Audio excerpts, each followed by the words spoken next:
Good morning, Sarah. I wanted to touch base regarding Mrs. Davies in room 410. Her recovery from the hip fracture has been progressing, but we're encountering some challenges with her nutritional intake. Morning, Mihira. Yes, I saw her chart. She's been on a high-protein diet since admission, primarily to aid tissue repair. Are we seeing issues with compliance or absorption?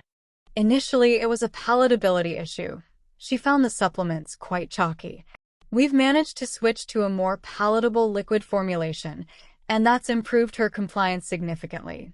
However, she's now complaining of persistent nausea, especially after consuming the larger protein portions. We've tried spacing out her meals more, but the nausea persists. Interestingly, she also mentioned a metallic taste, which I initially linked to a new iron supplement, but that's since been discontinued. Her blood work last week showed good albumin levels, so malabsorption isn't our primary concern. The main issue now is her aversion to fats. She's pushing away anything with even a moderate fat content, and this is severely impacting her overall caloric intake, hindering her progress. We're losing the battle on calorie density. I see. So, Mihira, despite the protein compliance, the fat aversion is a significant barrier. That certainly complicates achieving adequate energy for recovery. Precisely. She's losing weight, not gaining. Her muscle mass is barely holding, which is paramount for her rehabilitation.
Mihira, I want to talk to you about what to expect after your procedure so you feel completely prepared and at ease.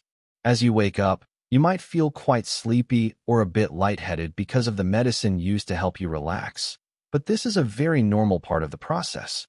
You may also notice some mild bloating in your tummy or a little scratchiness in your throat, which usually fades away quickly on its own. While you are still at the clinic, our team will keep a close eye on you in a comfortable recovery area to make sure you are waking up beautifully and feeling steady. Once it is time to go home, it is important that you have a trusted friend or family member there to drive you and stay with you for the rest of the day. Because the medicine can stay in your system for a little while, you should plan to rest quietly and avoid any heavy lifting or big decisions until tomorrow. Regarding your meals, it is best to start with something light and gentle on your stomach, like soup or toast, before returning to your usual favorite foods. Taking it slow will help your body heal perfectly.